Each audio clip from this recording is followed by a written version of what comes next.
Hello, Nightwolf.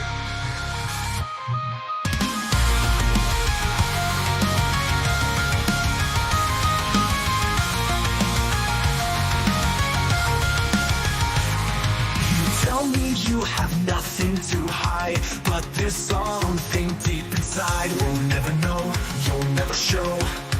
The secrets that you hold. Each day we sacrifice a piece of our lives. Don't give in to the lies, look inside. It won't break you, find it inside. To feel the lies that you hide. We know you don't care for truth. Is it pain from your youth? Something inside drives you far from the person that you are. The people come in droves, each one a drone, waiting for something to guide them home. Broken inside, together they find pride. From the world they hide, truth they deride. Everything must be untrue. You look between the false, see the dreams they told. The more you search, the more you'll find simple lies, hide truth from your life. Don't give up the fight, the truth's in your sight. Dig deep, see the light, embrace what's right. It won't break you, find it inside. To feel the lies that you hide. We know you don't care for truth. Is it pain from your youth? Break free from the chains, unveil what's true, let go of the pain. In the rabbit hole you claw your way out. Embrace the truth and banish the doubt. Man almighty, I must have been really pissed off with the flat earthers and conspiracy theorists when I made this. In the shadows you roam, haunted by ghosts, clinging to lies you needed the most. The mirror shows a face you don't recognize, a puppet on strings lost in your own lies. Each day we sacrifice a piece of our lives. Don't give in to the lies, look inside. It won't break you, find it inside. To feel the lies that you hide. We know you don't care for truth. Is it pain from your youth? The walls are closing in, time's running out. Can you hear the whispers, the silent shouts? Break the chains, free your mind. The truth is there if you dare to find. Broken inside, together they find pride. From the world they hide, truth they deride. Everything must be untrue. Look between the false, see the dreams they told. The more you search, the more you'll find simple lies, hiding truth from your mind. Don't give up the fight, the truth's in your sight. Dig deep, see the light, embrace what's right. It won't break you, find it inside. To feel the lies that you hide. We know you don't care for truth. Is it pain from your youth? Break free from the chains, unveil what's true, let go of the pain. In the rabbit hole you claw your way out. Embrace the truth and banish the doubt. Then banish the doubt. Yeah, that's an old one. As I listen back to it, now I know it was made for like Salver and Soul Unchained Mind, I think was who and the Flat Earthers was who I was dealing with at that moment. And man almighty, that thing's just packed full of like just random thoughts about why the hell their minds won't work right. And I believe they intentionally do that. Hello, Nightwolf and Sirloin, how are you doing?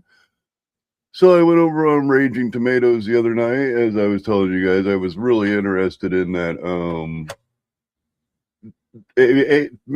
replacing teachers with AI. Now, at first, of course, I envisioned, like anybody else would, an entire school where kids just show up and go up to their station and learn. Well, no, he's kind of also including human persons, but not for teaching. His goal is to have the robots, the AI, teach the children, and the human interaction is more for the social.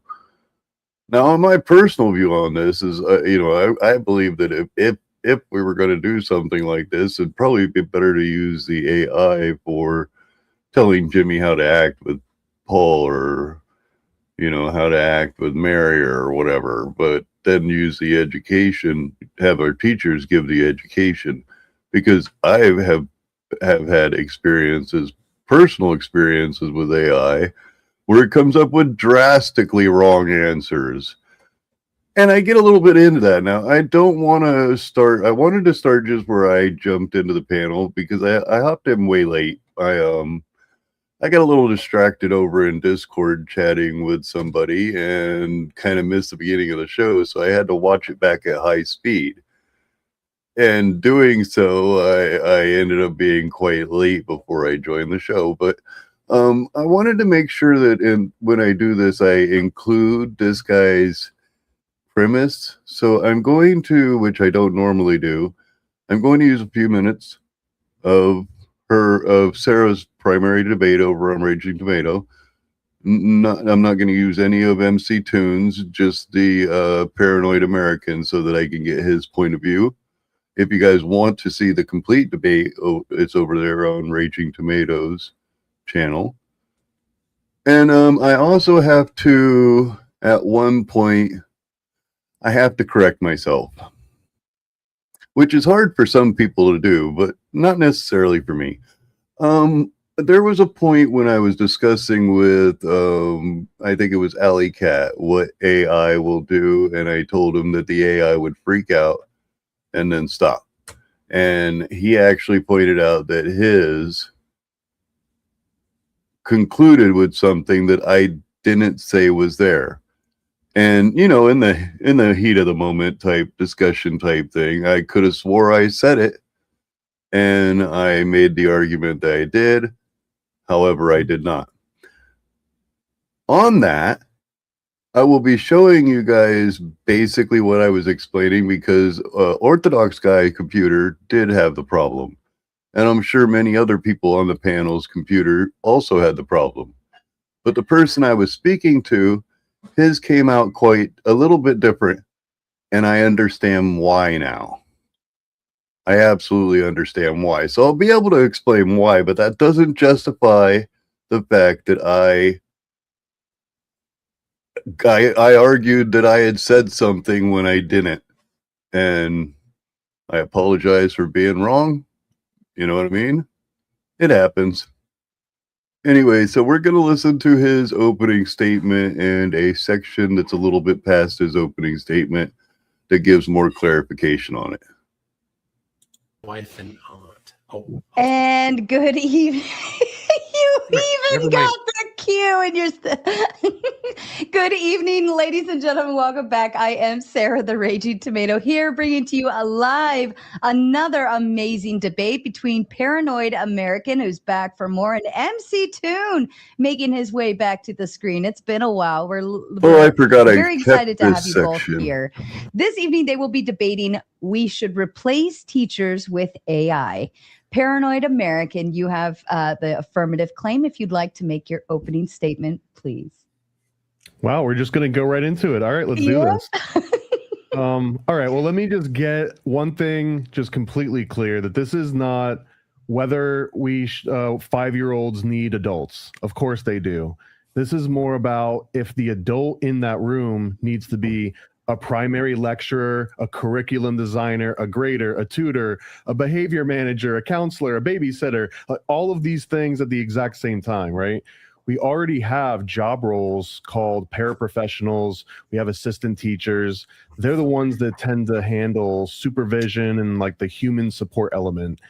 AI can take over completely the academic instruction layer, the teaching part, while adults can sort of be cordoned off and just handle that human layer. So here's kind of what that would look like, is that each individual student could have a personalized AI tutor that, don't be worried, they can be trained on the same Rockefeller approved curriculum, the same textbooks, the same state standards, lesson plans. The extra improvement is that they also can have a student's history. This means that teachers don't have to be the ones that are essentially a bottleneck for content delivery in a classroom. So AI, it becomes a default instructional layer while the trained adults that are in the room, they can be in charge of supervising, mentoring, sort of enforcing all the social standards. So right now, 2026, and as long as I've been alive, the entire school model is pretty much overloaded as is, right? So as I mentioned, we expect a single adult in many cases to be, I'm not even going to go through the entire list, but a subject matter expert, a curriculum designer, the person that does the lectures, an individual tutor, a disciplinarian, a counselor, a mentor, an administrator, a classroom manager for 20 to 35 kids at once. And that's usually, if you're lucky, you've only got 20 kids in your class. They sometimes can get combined and get bigger than this. And in a lot of those cases, beyond just the teaching capacity, teachers are going to be on the hook to pay for supplies. If you want to have a holiday decoration, all of those supplemental materials, snacks, tissues, just overall a ridiculous amount of personal investment, which is far beyond what's expected of almost any other career field, specifically within the government sector. Imagine any other government job where like the DMV person's in charge of bringing snacks and tissues and like all the, so it's a really weird sort of portion of this, the career field that you've got to pick from. AI is the first thing so far in history that's allows us to kind of split those different roles apart. So in this sort of theory that I'm putting forward, and I really do believe that we're headed here anyways, so it's almost a moot point. So maybe I'm just making you feel better about what's already going to happen. Let AI deliver personalized instruction. If you're a visual learner or an audio learner or a kinetic learner, great, you can get more visuals. If you want to pace around the room, you can do that too. If you want the teacher to talk in simpler words, more advanced words, use more or less analogies. If you want to stop in the middle of a lesson and say, hey, what did that word just mean? Even if we're not in an English class, right? That was one thing that always bugged me. If you're in like science class, you can't necessarily be like, hey, wait, what does this word mean? Because then that stops the lesson for everybody else. Maybe you learn better with interactive examples. Maybe you need to be gamified. The exact same content and lesson plans can basically be presented in an infinite number of personalized ways per student. Everyone learns differently. Everyone learns at a different pace. And there's just honestly no possible way that you can scale the human resource of a teacher to cater to every single one of those students. So basically, you let humans handle the human behavior, the safety, the social norms, encouragement, mentoring, dealing with attendance, just overall teaching kids how to participate in the micro as a community, and then at the macro, maybe like at society at large. That can be the role of a human being or an adult in that classroom, but not as the academic teacher. So I guess if I want to simplify my entire position here, AI should become the primary instructional layer in schools, and the adults remain responsible for the human layer. It's a complete division of the different requirements and responsibilities. And I've got 4 main points, way more than that, a whole bunch of different examples. I'm going to try to boil it into 4 points in my opening here. The first one is that the current model that we've got is producing unacceptable results despite enormous spending. The second is that personalized tutoring works. And AI, again, is the first time in human history that we've had some sort of an option to provide personalized tutoring to individual students. Third, now, on this, I would agree that we are in a position where we can use AI to personally tutor specific students that need it. There are people who with disabilities who could probably benefit from not only having a teacher, but having an additional aid such as an AI. But I don't think we should switch it to the entire class. Now, what he's suggesting here is a teacher, just the same, the school setup is basically the same. The only difference is every kid will have a little tablet, which costs money, by the way, and has an AI program, which is, I guess, dedicated specifically to teaching. Costs money, by the way. And that not only is that thing teaching, but it's also grading and positioning the kid in different levels of the class. Excuse me, I got a burp. Now, the problem I find with the allowing it to set levels is it will make younger kids and older kids because let's say there's an older kid that really doesn't learn well, and the computer has kept him at this level for this long, but he's now in the class with a bunch of 7-year-olds and 8-year-olds because he's an idiot, but he's like 17. So I don't really know how that's going to work out, but it sounds to me like a lot more money for the programming to keep up the computers. A kid gets mad in class, smashes a computer. Guess what? Smashes his tablet. Well, you got to replace that tablet. Anyway, but he says something very interesting throughout this introduction, that he doesn't think the teachers should have any need to know the curriculum. They don't need to know the math. They don't need to know how to teach them how to read, because the AI is going to do all that. Like I said, AI makes a lot of mistakes. I believe that if it makes a mistake, it would just understand it as being right, regardless of what the student put. Even if the student's answer was right, it would still say that its dumb answer was the correct answer, and then position that kid lower in school. All because the computer, the AI, had the wrong answer. Now, of course, I do go up on panel later. Like I said, I got that coming up. To reemphasize, this is not removing adults from school. It's giving them a more focused and like a genuinely human role so that they can serve that. And hello, Tom. Yeah, hiring more teachers.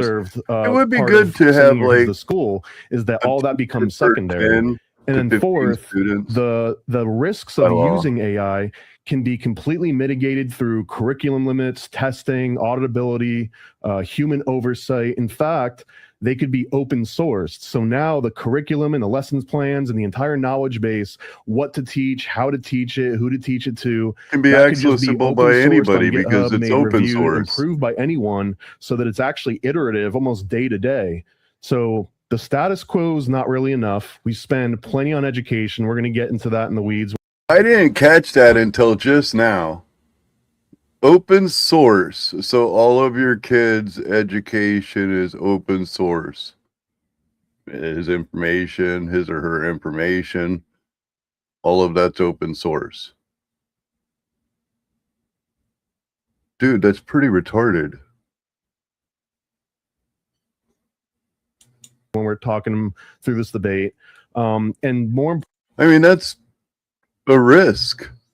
Importantly, the failures of the education system are not evenly distributed. What happens is that in the current model, if you're a good student and you can figure out how to like motivate yourself, you're strong, supported, you're present, if you can keep pace with a group lesson, you'll do great. But if you are a student that is behind, if you're embarrassed to ask a question and then a second one and then a third one, you're probably not learning that particular lesson as well. Let's say you're absent for 2 weeks, whether by design or something unplanned happened in your life, you're behind 2 weeks. Do you see, I don't think AI is going to be able to change that. Everybody knows how a freaking video runs or how a computer runs. And I think that AI or any type of AI, I think it would be more pressed to get the class curriculum done faster or at a specific speed and forget anybody who falls behind. Now, what I don't think he's paying attention to is what happens to kids who can't read very well. Now, there are kids who are great at math. I believe one of the people in the debate explained it, that their kid had a problem with math, but they didn't actually have a problem with math. They had a problem reading. And what was all the math on the kid's questions? Written. So of course the kid was having a hard time with this first and second and third grade math, because they needed to pay more attention to his reading. Not necessarily that the kid was bad at math. Oh, that's right. It was MC Tunes who mentioned that. Who, by the way, is in this debate over on Raging Tomatoes, which is the AI teachers. You have all of these other issues. What if you're bored because the class is going too slow? Open source. Yeah, he was saying open source, that all of your kids' information, all of your kids' schoolwork, all the whole program would be open source. So basically, anybody could get in there and look at any information of any of the kids in school, or all of the kids in school. That's just nutball. Forming in the metrics, even though you're capable of following along. So the other version of that is that you get completely lost because the class is too fast. The teacher doesn't have the ability to stop and slow down on all of this. So Hello, this Nicody. is not a criticism of all teachers. I definitely think it's a criticism of some, and it's well deserved, but we'll also get into that a little bit later. This is mostly a criticism of the job that's been designed for teachers and what they're signing up for, which is just an impossible task, right? One of the main things that I'm probably going to leverage in this debate is Benjamin.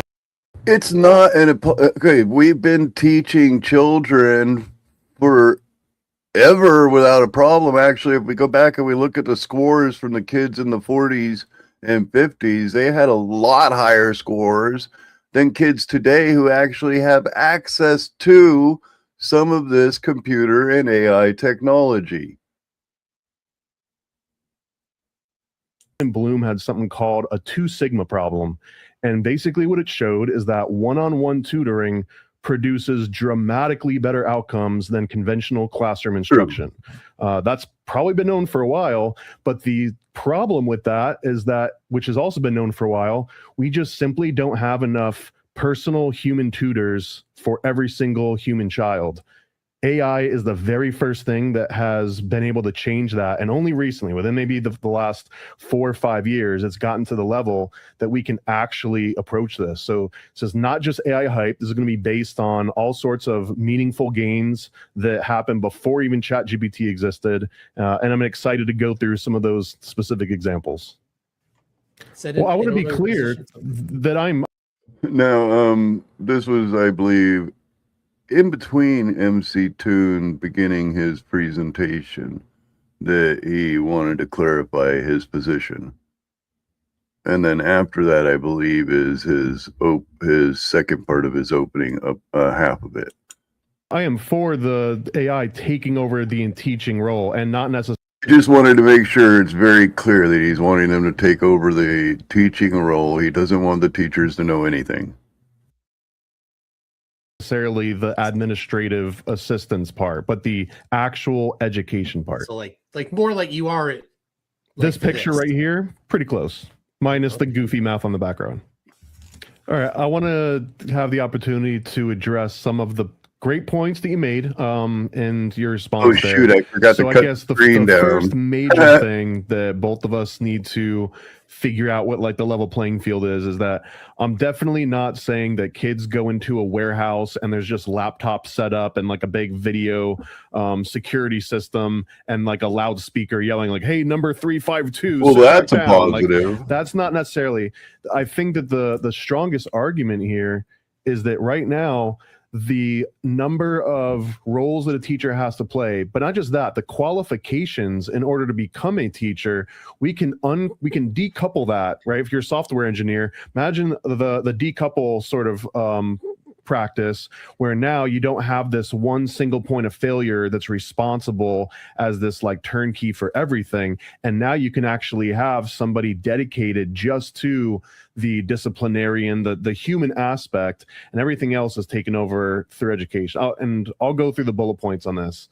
So we're not replacing adults being there to supervise and adults being there to mentor and adults being there to help. Like, hey, I see that you're struggling. How can I help? That kind of a thing that a computer wouldn't be able to pick up on, and those nuances, that doesn't get removed.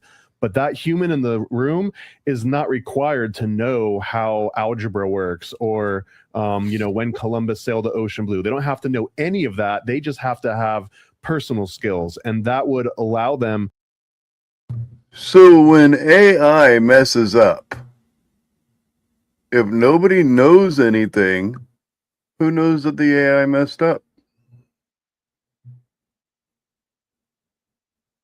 to focus on developing other children's personal skills, which I think is like one of the main things that's lacking aside from failing test scores, which we'll also get into. Okay, so I believe after this I hop up on panel. I just found a point to start it just afterwards. Now, like I said, Alley Cat down there on the bottom, next to Kinetic Kel, he had mentioned that you can't predict what AI said. Now, when I spoke to him, I messed up and I said, "Show me a seahorse," when I intended to say, "Show me a seahorse emoji." And that ended up kind of throwing a little bit of a wrench in my plan, but that does not excuse me for arguing that I had said something when I didn't say it. So that's what I'm calling myself out for, is that I said that I said something when I didn't necessarily say that thing. However, I do see how a wrench got through. I threw a wrench into my own argument, and I will show you how I did it. I'll show you how I messed up.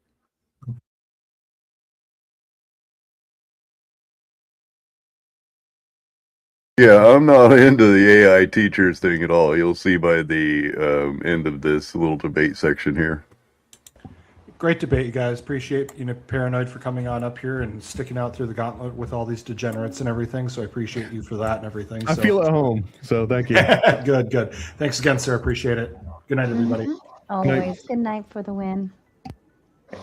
So again, back in the 50s, TVs were purely analog devices. They had no logic gates in them. It was all analog. Now I'm pretty much up here to speak, so I'll pretty much let this mostly run until I come up with my mistake. So I mean, like the light that's coming off the TV isn't a logic gate. It's it's more. It has more in tune with it's an LED, right? Yeah, it was rated for silicon, but it creates it's a projection using hardware. Yeah, but the circuit boards are logic gates. Sure. Oh, I should explain to you that it ended up coming up that people weren't understanding the difference between computer code, mechanical code. A nerd conversation came up. Not everything that is computer related is code. That was the claim.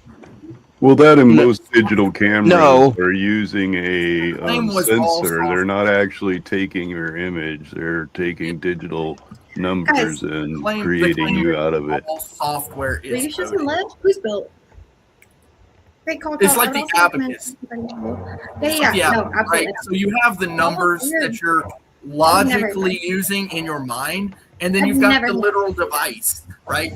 You are actually doing the computing, so there's no actual software, but the hardware is the abacus. Like, you are the software. The point that we were trying to get at is that when you talk about an LLM, a model, like when he's talking about the sizes of models and how big they are and what they can fit on, all that is it's more like an Excel spreadsheet than anything else. Oh, I remember this argument. No, he's trying to argue that LLMs work just by language. They don't use computer code. Of course they use all the way down to binary. It actually starts at binary, and then you end up probably having a C that you run through. My brain's not working at the moment, but a decompiler, but then that ends up creating the LLM, which is a language within itself. So yeah, you're pulling at strings that doesn't matter. It all connects to the same string. It's just a list of numbers. It's an array of numbers. Yeah. Okay, it does take a code and a program to interpret those numbers to generate the output.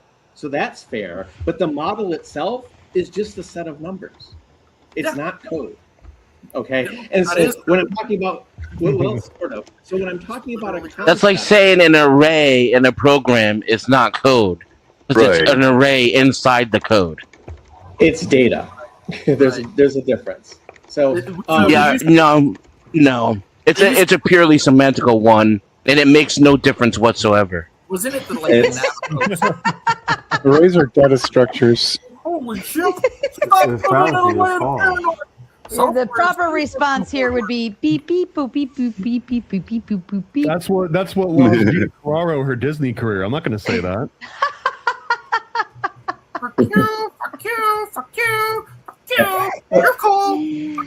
Hello, Sarah. I'd like to say first off, good lighting tonight. Your lighting is perfect. Now, as far as what's his Paranoid American, good choice in hairstyle. I like the spiked hair. I think you should grow a beard though, and maybe flip your head back over. But anyway, I'll just be a clown. Now, something was touched on. I believe it was God's favorite ant brought it up. I'm not sure if God's favorite ant got it from something you said, but it was the word hallucinations. And when we're referring to AI, we're talking about like errors or erroneous or incorrect, absolute incorrect information, correct? Yeah, or just nonsensical output. Or where it just fabricated, completely fabricated. It comes from the fact that LLMs have to respond. They cannot say, I don't know. They can't ask follow-up questions. They have to respond. And so when they don't have high confidence in the tokens that it predicts, I made sure to watch. Generate some very confident sounding nonsense. Exactly. I made sure to watch back. The debate and everything everybody said, and I noticed nobody really. That this was mentioned, but it was just kind of like brushed aside. That LLMs are very, very known for making errors. I've had mathematical calculations in, let's say, physics that I wanted to answer. One in particular where it answered it, and if I would have just spit out what the AI gave me, I would have had a constant, as far as math goes, a number that doesn't change, a constant that didn't need to be added into the equation, and it took me hours to figure out what was wrong. I knew as soon as I saw it there was something wrong. It took me hours to figure out what was wrong. Now, if this was not only the teacher, but also that you said as far as grader and positioner of the class that had this wrong information, then they would end up telling the student who has actually corrected their bogus crap that they're wrong. And I understand that you want the teacher to be more of like a social instructor, telling Jimmy how to act with Billy and whatnot. I believe that can actually be turned over to AI to tell Jimmy how to act with Billy or Sue how to act with Paul. But as far as the education in itself, there's a test you can do for yourself. I noticed Alley Cat said that you can't predict what AI will tell you. You can, most certainly. There's a test you can do for yourself. There's a test you can do for yourself. You can ask your AI to show you the seahorse, and AI will show you a chain of garbage. It'll actually confuse itself until it finally stops. Okay, now notice there I said until it finally stops. Now he's going to do what I said, and he's going to look up seahorse. Show me a seahorse. Unfortunately, I meant show me a seahorse emoji. Now he's going to also look up, because I do end up correcting myself, to show me a seahorse emoji. He's going to also look up what I said, which is where I threw a wrench in my own argument. And I will be showing you exactly how I threw a wrench into my own argument. This is a problem. Show me a seahorse? What happens? Yes. Show me the seahorse. Seahorse emoji. Sorry. See, now I corrected it. So show me the seahorse emoji. So I want to just note that and it will freak out because there is no seahorse. It will freak out because there is no seahorse emoji, and then it will finally give up. I agree. Okay, so a couple of corrections. Okay, so that's kind of fun. So if the first response is there isn't one, and it shows me a picture of an emoji of a pink horse like a unicorn, it says, just kidding. There is no seahorse emoji in Unicode, despite a lot of people being convinced there is. A common false memory. A seahorse proposal was never made it into the standards. And here is where I argue that that is exactly what I said, and it's not. It's not. I said it would freak out and it would stop. That's So, exactly yeah, what I predicted it would tell you. That's exactly what I predicted it would tell you. I just said all of that. I don't know. Okay, Grok so is what was- still thinking. Grok is still thinking about it. So what? Now notice OG or sorry, Orthodox guy said Grok is still thinking about it. And I'm sure other people are looking up there and their AI is also still thinking about it. So far, the only person who has a discrepancy is this guy, Alley Cat, who I think ended up doing what I'm about to show you. What's the next line? I'm not sure about the next line. Okay. Anyway, Okay, so you didn't predict it. That's fine. I predicted that it would did. run into a problem and not be able to show you a seahorse emoji by the end of it and tell you that it can't literally- do so. Now I added in there. I didn't say the last part, but that was me getting a little wrapped up in it. I have to admit I was wrong. Me why there isn't one. Right. Completely different from what you said. Well, no, actually, that's pretty much exactly what I said. I was starting to question it. I'll add another analogy here to what you were saying, though. Okay, before he gets to the other analogy, let's have a little bit of fun. Let's share screen. We're going to share the entire screen. We'll go over here to this blank screen. I don't believe I need to share audio. We'll go ahead and we will remove this for a second and share this screen. Now let me pull up. We'll just go ahead with a basic AI. We'll just use the Copilot AI. That'll work. Okay.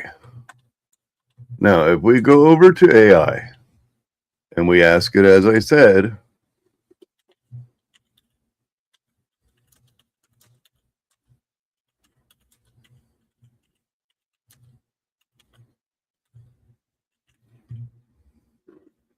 show me a seahorse emoji or the seahorse emoji.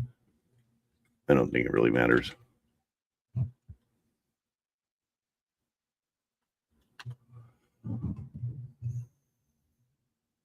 It comes up and it does some random gibberish.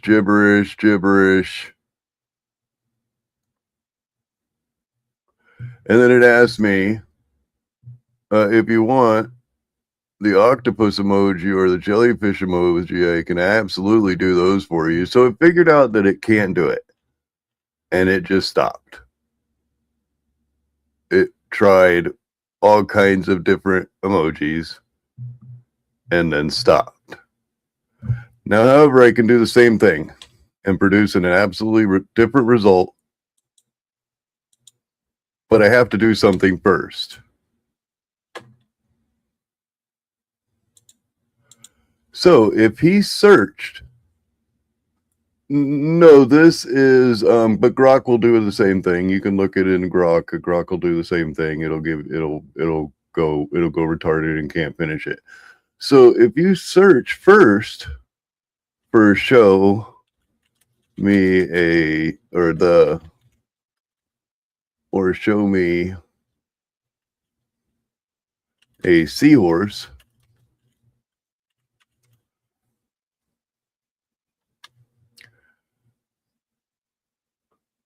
and let it complete. And then you search, show me the seahorse emoji.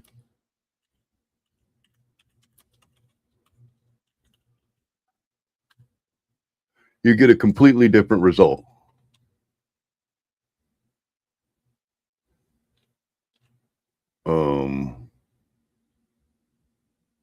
Actually, I just got the same result. Earlier, I got a totally different result.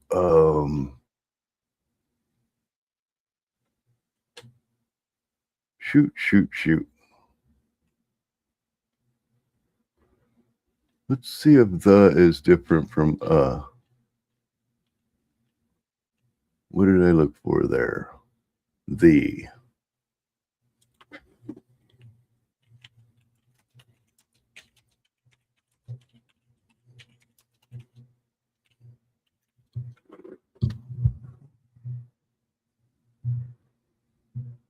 Oh, it looks like it's still stuck. Earlier it had fixed itself. Let's see, I may have done it here earlier. It fixed itself by just simply searching first for the seahorse.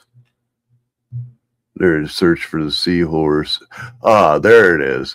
So earlier I searched for show me a seahorse. It showed me some of this stuff. And then I said, show me a seahorse emoji. And it started, but then it stopped and it says there is no seahorse emoji in Unicode yet, which is why I keep messing with you. But if you want, I can show you a seahorse image or help you design a custom seahorse emoji. Now, I guarantee that was the screen he was looking at. Now, he didn't ever tell me what it said, but if he ends up catching the stream, which I did share over on Raging Tomatoes channel, he will see that I have now predicted what he was looking at and what the next words were. He didn't mention what the next words were, but it looks like the next words were, I can show you a seahorse image or help you design a custom seahorse emoji. Let's go ahead and do that just for fun.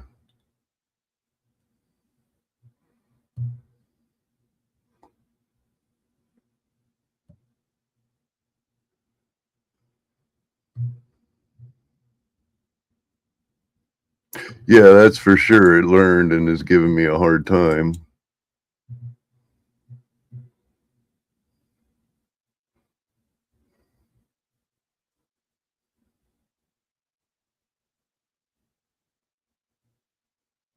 Holy crud, it's taking a long time for such a simple image. Oh, isn't that cute?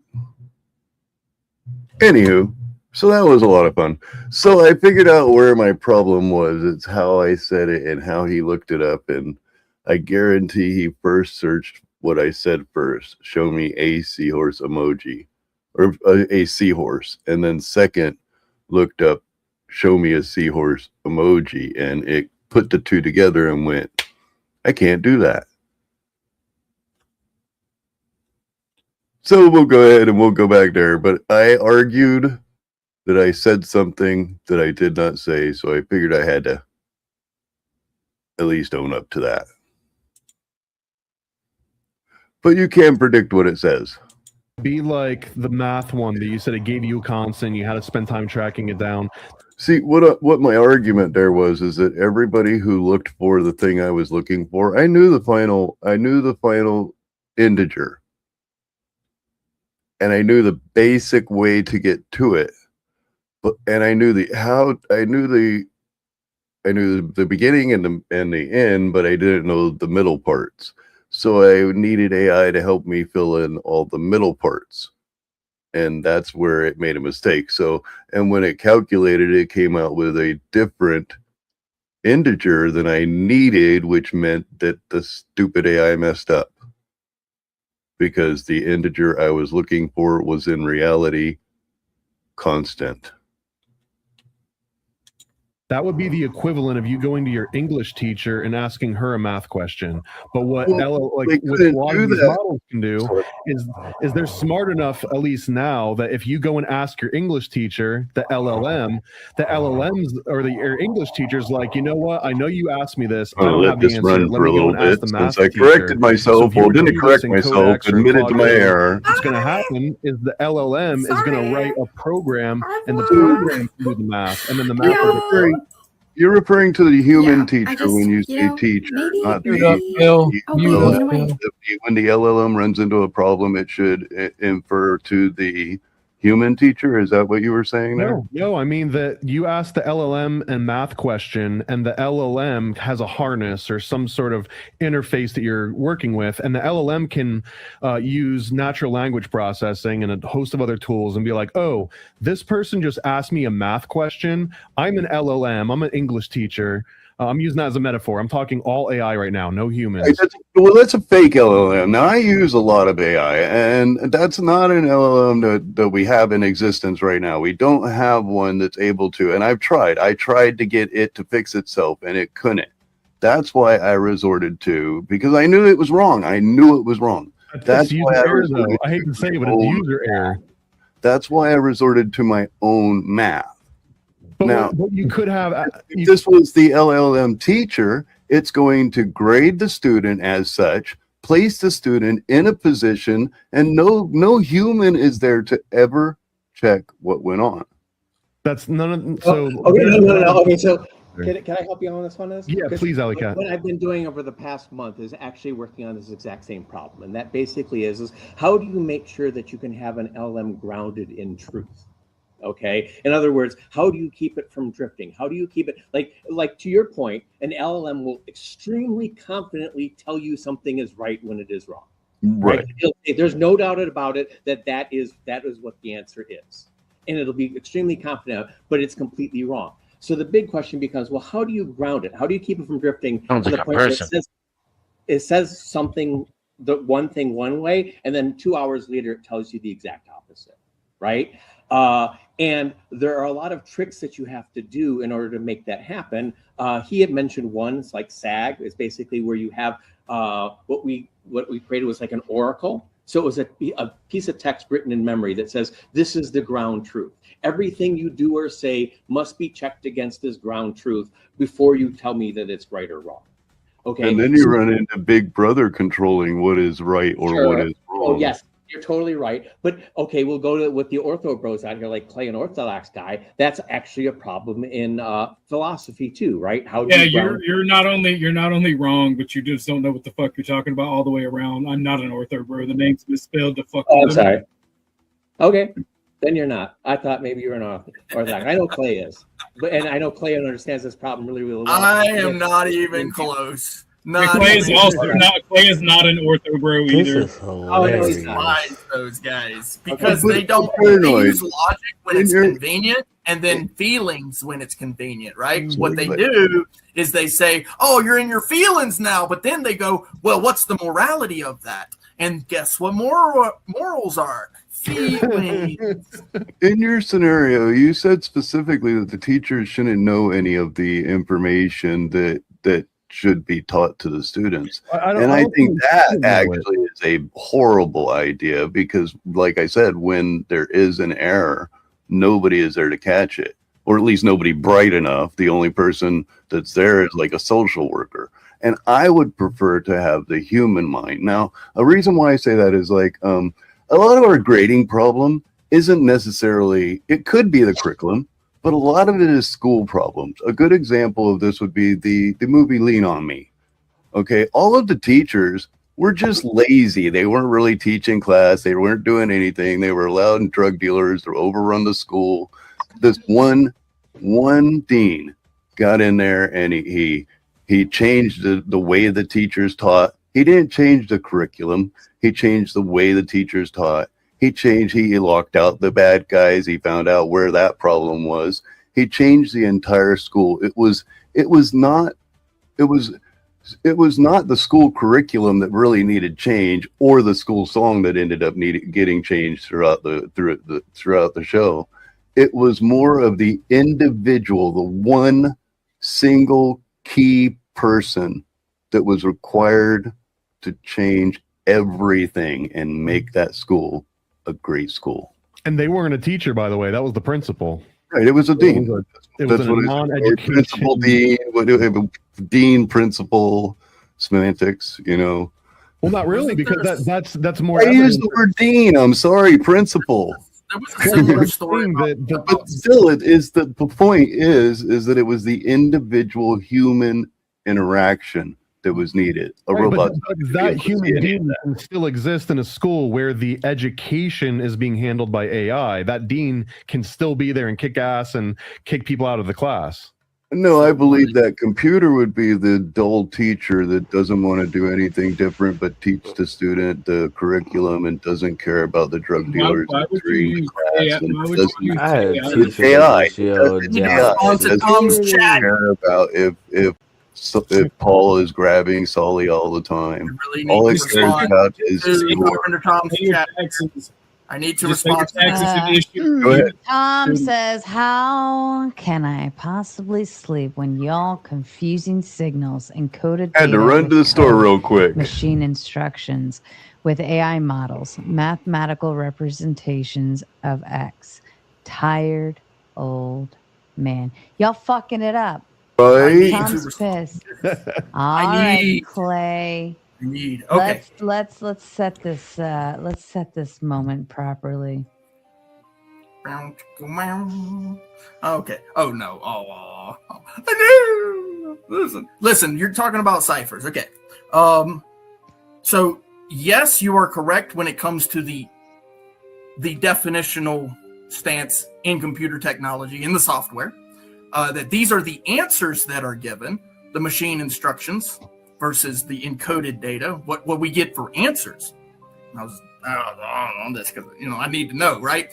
So this is actually proving in real time exactly the difference between conceptualization and the answer you will get from AI, right? So the concept here is that the entirety of this is code, right? You're getting the answer from code, the software. So the answer you get in conceptualization, you are correct that it's technically not called code, but it is the answer you get from code.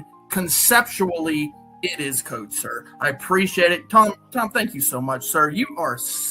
Thank you, because you know this shit, right? But that's what I'm It's actually factually incorrect. Not all code is machine instruction. Are you a doppelganger? No, it's not. And as a matter of fact, the part that's different between code, output, and AI models is specifically the part that has nothing to do with machine language. It's the human readability of it. Yep. Yes. Go ahead, paranoid. Yeah, someone's gonna jailbreak. And I think this is all of like. Oh, sorry. I don't want to be jailbroken. Oh my God, there's so many things I could say to that, but I absolutely will not. All right. And where are we at our timer? I think I'm gonna get me a You cup of guys, milk. we're down to 10 minutes. We've hit 2 dono goals out of 10. I'm going to give the panel the option. Do you want to take the time to grift and hope that we can get this going for another hour?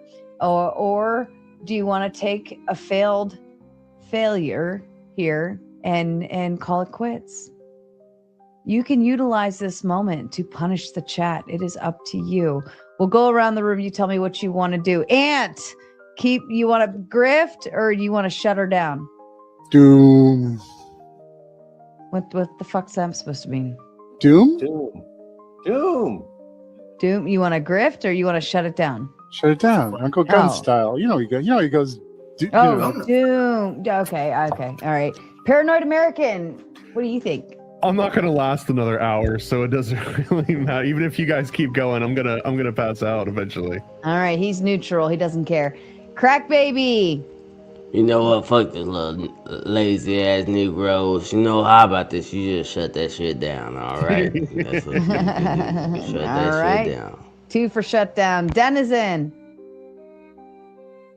Yes, ma'am. Do you want to? Holy crap, all of a grift sudden the I gotta do chat for everything. another Now I gotta hour, take a or leak. Should we just shut him down and punish him anyways? Grift the chat. Grift. All right. 2 for shutdown, 1 for grift. Ortho, get off the toilet. Answer. He's taking a shit. All right, Ortho's taking a shit. Maybe he'll come back. Alley Cat, grift or shutdown? Oh, I'm getting tired. I think we just close it out. All right, 3 for Can I shutdown. proxy for OG? Yes. Yeah, sure. He would say grift. I always All right, tell her Griff cat does off support or the grift her strongly. chat off. Clay, with a- grift or shutdown? Grift. Grift. All right, are we tied now? That's 3 and 3. Yeah. Yeah, that's 3 and 3. All right, Zers. You could very well be the determining factor here. Grift. You know or what? shutdown? Grift. Let's grift it. Let's grift it. All right. There you go. I I switched have to over. say Let's that grift it. excuse me, sir. I have to say that chat really sucks. They've been grifted all night, and they completely failed. So I'm not trying to give them another string. No, we'll close it. Wait, No, did that, we're back to a did tie. that tie us back up again? Yep. No, it would have. It would have, but Crack Baby Go decided to change his vote at the last minute. So Ant said Punk shut baby. down. I'm sorry. I felt bad. My Baby bad. Go, that's what I'm going to start calling Send you. money. Punk baby Send go. money. All right, then we must grift. Ant, tell them what the fuck they have to do. Well, if you want to see us for longer, you're gonna need some money. Honey. But I tell them Yeah, they're all I stupid understand. and lazy and poor. times And are tough. But this is your last opportunity, I believe, to support. of course, the I show. also kind of throw in a little And if you spice do, there, please so remember hashtag she's not too Thank upset you. about it. Yeah, hashtag Vegas. All right, Paranoid, you're getting ready to go, but that doesn't mean the show must stop. Tell them what they have to do. Yeah, if you want to see somebody hack my programming, which isn't code and isn't data, isn't a signal, but it's code. If you want to see me getting jailbroken, then you're probably going to have to donate some kind of money. So send money to Sarah, and also let's send her ass to Vegas. Yeah, Vegas, baby. Nice studio. Crack Give baby. us some He does money. have a nice studio. Give it. Go ahead. Give us some money. Stop being little cunts. You know what? You can give her a couple of change. Just go and do it. Just do it in the name of Jesus. There you go. In the name of Jesus. This is Baby your offering. Jesus. Baby Jesus. Now, you guys who voted to grift, you better be doing a hell of a better job than this. Denizen, make it count. Denizen, get off the toilet. Give me money. Money me. Money now. Me a money needing a lot now. That'll kind of work. Ortho, are you back from the toilet? Does he know he's You can proxy for him too. You suck, OG. Ortho? I can grip for him too. All right, Griff for Ortho. So basically, we haven't even determined what code is yet. This conversation is in its infancy. We need more money to get to the bottom of this. We have not hashed out this topic nearly enough. That's going to require y'all to dig deep and fund this exercise further so that we can get to the bottom of this question, which we've barely scratched the surface. We're still in the semantical phase. So get your wallets out, people. Come on. Let's learn something. I personally find Excellent. these panels fun. Yeah. All right, everybody. You know it's your favorite thing to do in the world is to keep everybody up late at night so they miss all their meetings and they can't work and all that. All the money this way and keep us up forever. Yes, and ever. Clay? Yeah, so essentially, you know that we haven't been convinced by Paranoid American, and he hasn't he hasn't been convinced either. Neither one of us has convinced the other one of the other side's position. The only way that we can hash this out is if you continue to donate. You got a few more minutes left. I know you can do it. I mean, what's a couple bucks? You know, throw it down. Yeah, what's a couple of bucks, sirs? I mean, I already told you, you guys are a bunch of losers. You have no money. You know, you got little money, little peenies. We already know you got little peenies, and the only way you can show me off is to like kick me off the panel and say that it's that you don't have little peenies and little minds. See, you have such tiny minds. You can't think original. Think about this. You can go and you can take a loved one's credit card and pay. You can go get your neighbor's credit card or anybody's credit card. You know, all you gotta do is. Oh wait, am I suggesting a crime? Do not commit fraud. Do not commit fraud. All right, if it's got to be your card or maybe your mom's. Call your mom. Yeah, Or your but neighbors. you guys or your have. neighbors. I mean, you gotta be creative. You guys have 3 more minutes, and then we go into hit it or quit it mode, which will require 1 big full red dono to continue. So if you don't hit the few donos you owe now, then it's going to cost you more later. All right, back to you guys. I'm gonna slip out for a smoke. That's what she said. That's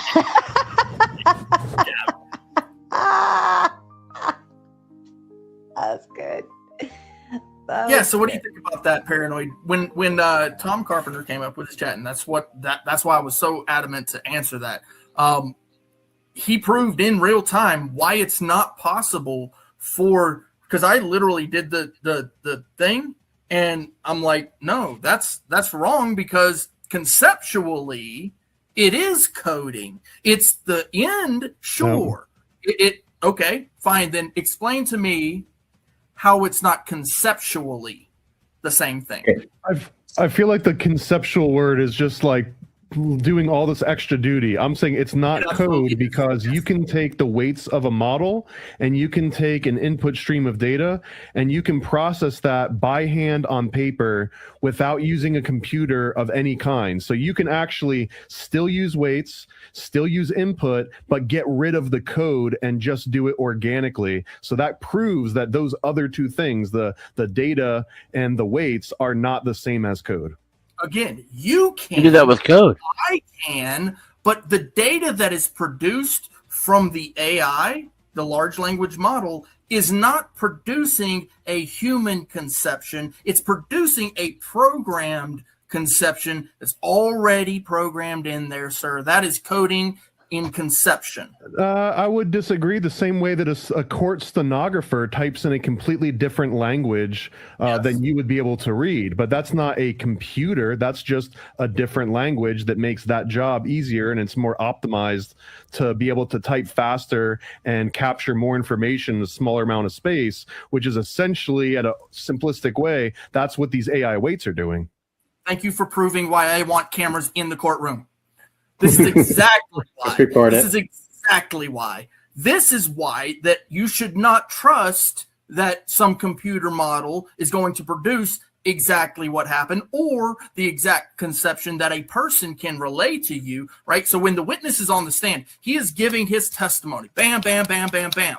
Now, if I was recording that, I would actually have the recording of the testimony, all of the body language, all of that.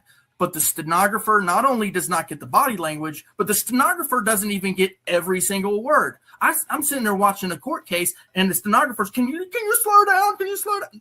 Hey, look, here's the thing. If there was a real record of that, you could get all of that, but that would be the human experience, the person up there, and then me watching the actual recording. Not a stenographer's interpretation, not a large language model's interpretation, but the actual record.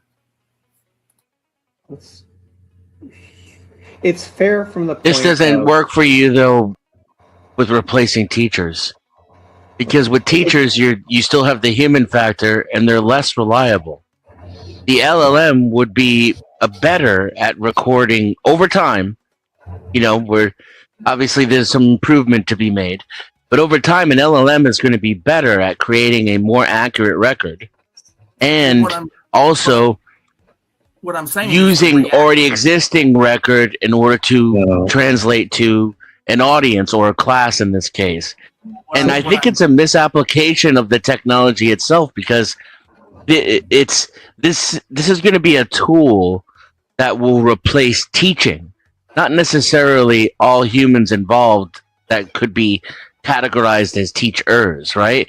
It's going to be something that it will be used as like an instructor, an assistant to aid in the education process. Oh yeah, like a hybrid model. Yes, he doesn't want aid. He wants replacement, right? And so what I'm actually talking it would about have to be a hybrid model. Agreed. But what I'm talking about here is actual interpretation. So me, as the individual watching the recording, not the recording itself, right? So that end result of the recording is just simply the painting that was painted. Now me writing down or telling you what I think of the painting is something completely different that can only be translated by a human. Oh, here's a good way to think of it. Like, again, we've discussed how LLMs, and I know you said there's other models, they're language based, right? So what Clay is trying to get at is basically saying a stenographer is like writing a story. Like if you read a book that's completely in language, you don't get to see what color the sky is, what somebody is wearing, right? Like all those things have to be embedded in the language for them to come out. So the translation from text to reality isn't one-to-one. And that's what an LLM will miss. Well, that's what I'm saying. Stenographers is a bad example because they're still doing English. They're just using a shorthand that compresses what they're typing. It's actually trivial for modern computers to take the input from the stenographer and in real time convert it back into English. Sure. Or here's another Let's one. English. Say the stenographer writes down what happened, right? But then the journalist in the room, me, I'm taking notes, right? We're not writing the same thing, right? So me, I'm going to have a different story to account versus the stenographer, but they're going to take the stenographer's view of it and say that that's the actual story versus mine, which the media, on the other hand, somebody else, right, takes and says that that's the actual story, right? And in this case, right, so here's a point. The history is written by the victors. Well, there's no victors in this, right? So you just accept whichever one fits your bias, right? Well, as well as it's not just you and the stenographer in the courtroom, right? There's going to be witnesses. True. Yep. So they can corroborate your story or the stenographer's, right? Yep.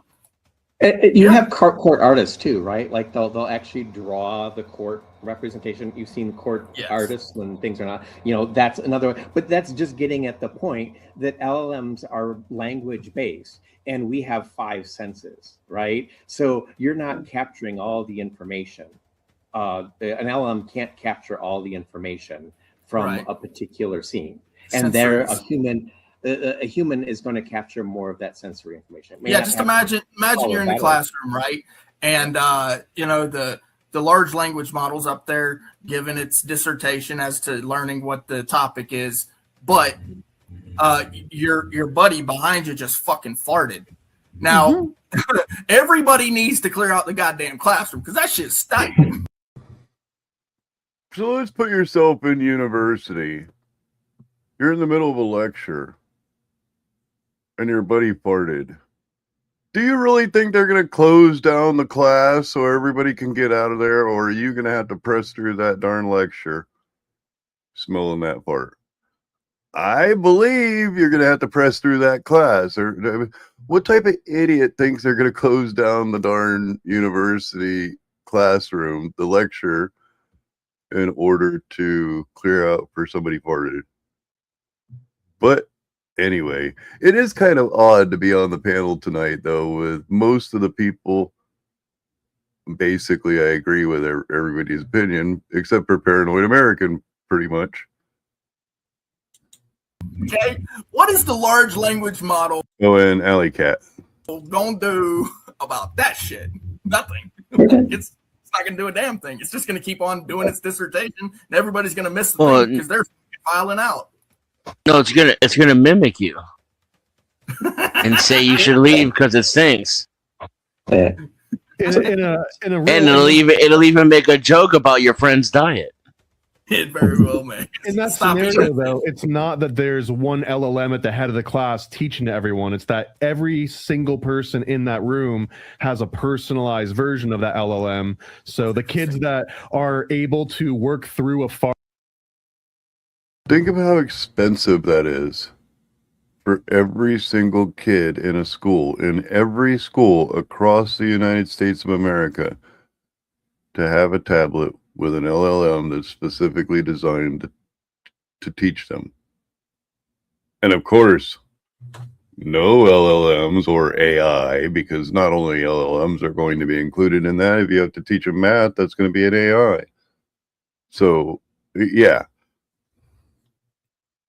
And not get completely distracted for the rest of the day, continue on their lesson. The kids that got distracted, their LLM picks up right where they left off 2 hours later after they, laugh it out of their system that somebody. Well, then you run into the problem that MC Toom was pointing out, where the kids aren't of the same level of education, but they're or they're in the same grade, but with quite differing levels of education and length of time it took them. So you have Clay there in the 4th grade, along with some other kid who's in the 4th grade at the same level because the computer has just placed them in that class.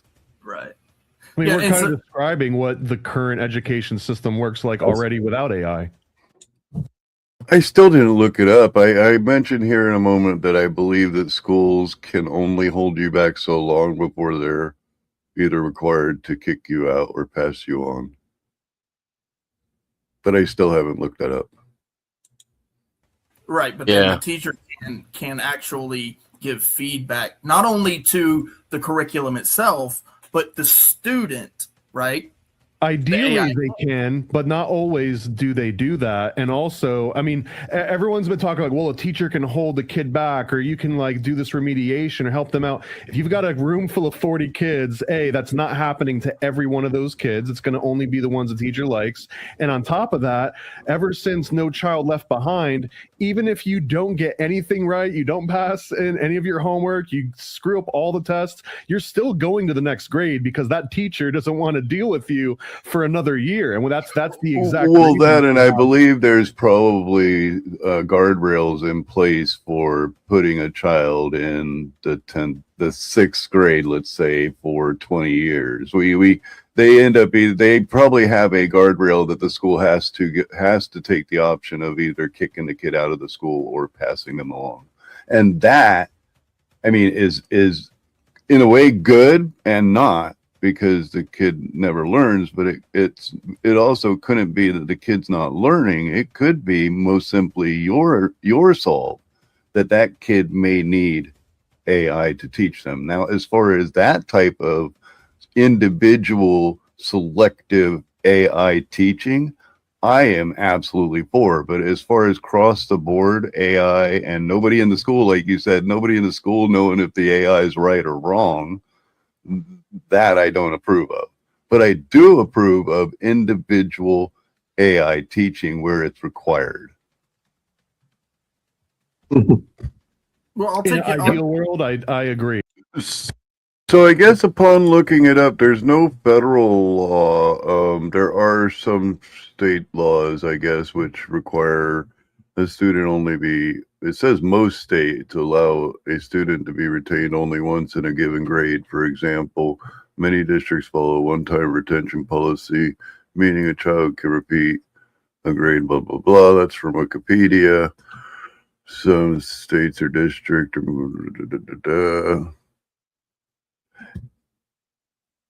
Yeah, so it does sound like pretty much on a state level is where that would be. Some schools actually have no prevention whatsoever of how many times they can hold back a child. But for the most part, it looks like there is barriers on most states. But I just think that it is going to be one size fits all. And once they have AI that can do half the job, AI is going to do the entire job just because it'll be cheaper, quicker, and that's the way the trajectory goes. Well, when you said in a perfect world and you kept wanting to pretend that money doesn't exist to create these type. Yeah, he just messed up and said a perfect world, but yet he's trying to pretend money doesn't matter. We could just pretend that money doesn't matter so that we can get this debate over with. That's what he was saying earlier in the debate. So infrastructure as far as AI schools, you were saying, well, we don't care how much it costs as long as we get it done. And then you want to say in a make-believe world, well, that's exactly what your infrastructure is working off of right now. In the real world, it's probably better just to use individual as we are doing, and maybe have people that know to check the AI if it's wrong or not. Mm-hmm. You can't take people out of this. It's got to be a hybrid. Gotta be. And that's actually something that's quite intelligent there. I mean, so have you ever had AI give you the answer to something and then 40 minutes later you didn't remember how it answered it? That's because you aren't really learning it. It's like you. I'm with a hybrid. So you'll have to have Now, where would I like it to see it? again. I'd like to see it in the social workers, the social workers, or the what do you call them? The people where the kid goes to shit. It's been a long time. I'm 50 years old. It's been a long time. Guidance since I've been in counselor. school. The guidance counselor. I believe that that's a good place so they can learn how to engage with another human being, and they can go there and ask that AI basic questions as you and I would about. Well, I have somebody, let's take a personal experience. I didn't use AI to answer it, but I know how to answer this. Turtles. I like turtles. Supposedly that's supposed to bother the fuck out of me. You know what? That's if you're real thin-skinned. And if you're that thin-skinned, you're not going to make it here in this atmosphere. Can I bring up another scenario as well? Okay, science. Science has this little habit of telling children that, and I'm going to be mean about this, that the theory of evolution is the only answer.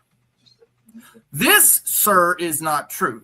Let's be serious here, okay? People have different ideologies, okay? Now, when I went to science class, when I was in school, the teacher was honest with me. They said, look, this is what what does that to do with LLMs? I'm telling you.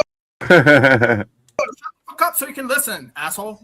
This is what you do every time I bring this shit up. Clay, if I may, time got you guys halfway there. There's 50 on the table. Do not let it go to waste. We must receive the other 50 in order to continue. Don't let it go to waste. Time says, I didn't think I could code an almost reasonable sounding human. I guess creating a thing that sounded more reasonable intellectually as a flurf, same levels of mathematics, and still wrong is impossible as of yet. Amazing. Go Paranoid. What say you? Let me just jump in and say I've got to be up in 3.5 hours, so I think this might be my exit. Is there a question here? Or? Hey man, you were a champion, so I really do appreciate all of you guys. Thank you so much for having me and listening to me. I don't even know if there was necessarily anyone fully on my side throughout this. I'm happy Not with one that bit. because this is a conversation I've been wanting to have with one person, let alone freaking like 12 or 15. So thank you so much for affording me the opportunity to do that. And thank you, Sarah. Absolutely. Great host You as did always. Great. You did great. Thank you so much, Paranoid. It was a wonderful debate. Have a All good right, night, thank man. you, all you guys. I appreciate you. I'll see you for the next one. have fun. See ya. This really was a really good one. A lot better than I thought it would be. You know, I think you had to pull them back to the topic once, but then once they got back to it, it was solid all the way through, and then got the Q&A, and even all the way through this. Well, I was going to say all the way through the gauntlet we did well. man. Stayed right on it. Or you guys, for the most part, I was way late because I watched back at crackhead speed. You know, I wanted to make sure I caught everything, so I wasn't repeating stuff. Yeah, I thought it was good. I know that they kind of stagnated a little bit in the beginning because there was too many overlaps between the actual claims, but they figured it out. They worked through it and they did awesome. So yeah. Again, reminder: you've got 50 on the table. You need one more, and we'll rock out. And you've got 4 minutes. Now, funny thing is, pretty much everybody on the panel is okay or is against having all AI teachers in a classroom, except for maybe Alley Cat. I think he might have been a little leaning towards it. Minutes to do it.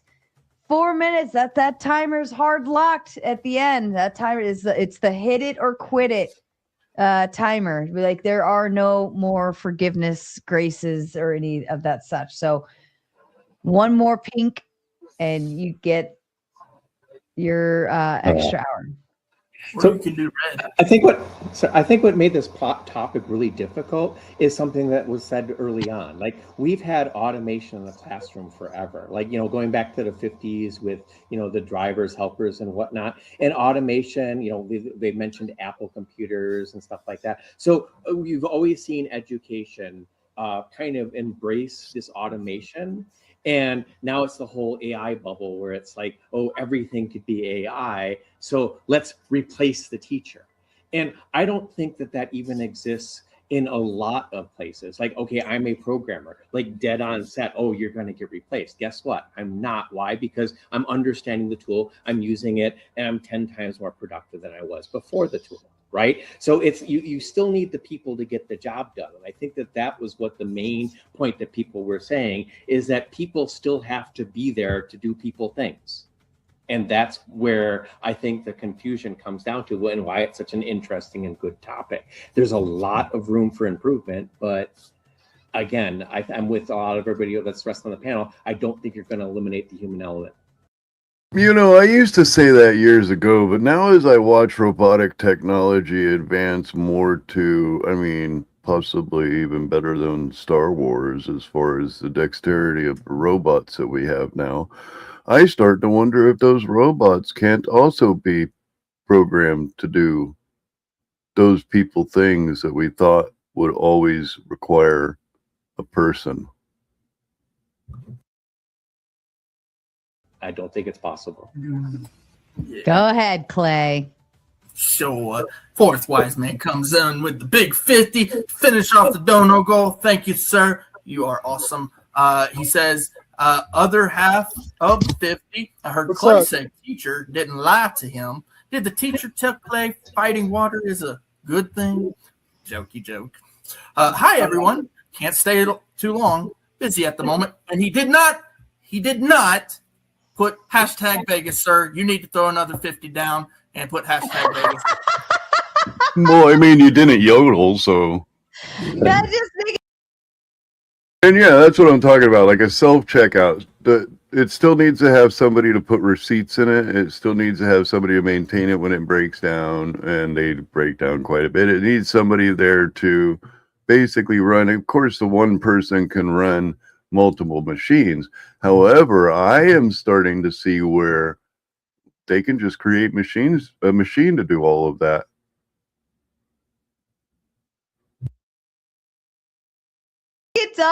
Make it double, because neither of them did a hashtag Vegas. Unacceptable. Unacceptable. Ouch. Yeah, I dive into this a little bit. I tried to tell him. Seeing that everybody is in agreement here pretty much on the panel, I end up trying to divert it a little bit to how much AI is going to take over, or how much it is already taking over, and how all of our jobs are basically at doom to robots until corporations realize, wait a minute, how do we sell all this crap that we have made? Guys trying to give the lady free money, and you won't even let them. I know. Poor Tom. Tom's just like, let me give Sarah money, and you guys won't let him. No, on that, he's offered to double up to $1,000 of any of her super chats that are hashtag Vegas, and everybody keeps forgetting to put in the hashtag Vegas. Actually, I think Fourth likes it when I fight water, because it brings, like, if I'm, especially in, fighting Pacific Ocean, brings the U.S. and Australia closer together. Hell yeah. Hell yeah. I'm pretty sure everybody has punched water before. I mean, every one of us. Clay is exceptionally good at it, though. Are you like an open hand or a closed hand? Like, belly flopping usually. That's so funny. The potter's wheel, right? Clay. And if you smash that shit, then it goes everywhere. So depends on how fast, because if it's going really, really fast, like, I'll do it. Sure. Yes, I like to fight water. Fuck you, Forrest. All right, I'm not gonna. I just put one. Actually, let me do this. Let me make this. How do I do this? I just want the time. Okay, it's 3:00 in the morning. So at 4 a.m., you guys got one exact hour, and then I'm out of here. I do have to actually get up early tomorrow, and I have a fairly long day ahead of me. But I I'm don't going end to up stay staying a whole if you're hour. willing to play. No, somewhat on topic, but off topic. Robotic AI, I do believe absolutely is going to end up taking over all of our, not the hard jobs, all of the simple jobs, and leave only the difficult jobs or the more skilled jobs for more skilled people. And I think there's a problem with that because it ends up our economy is already upside down. It ends up creating a barrier that will never be penetrated between the people who need those entry level jobs and the robots that are doing them, such as restaurants. They're talking about making entire restaurants.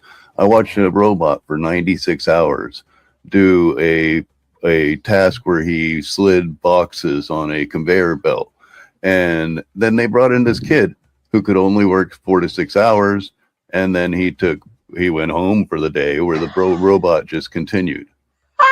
These type of jobs are things that kids can do, but the companies will most certainly choose an AI robot to put in their place. Clay. Yeah, I'm not staying in another hour. Sir, I am moving to Mars. Hey there, Dr. Nimrod. How are you? Actually, it's ice. Good to see you. Don't call it water. Hey, bacons and tomatoes go good together. Hashtag Vegas. Fuck your goal. Good and proper. Yes, I agree, sir. Thank you, sir. Clay, you fight water. I laugh because after the fact, upon reflection, I'm sure you see what occurred. Sir, like I said, I'm moving to Mars. It's just, sorry. I can't do the AI. I can't do it. I just, like, it's going to be all natural. We're going to seed. And we're gonna make a dome or something. I don't know. It's probably already gonna be there for us. It's waiting. It's waiting. We're moving to Mars.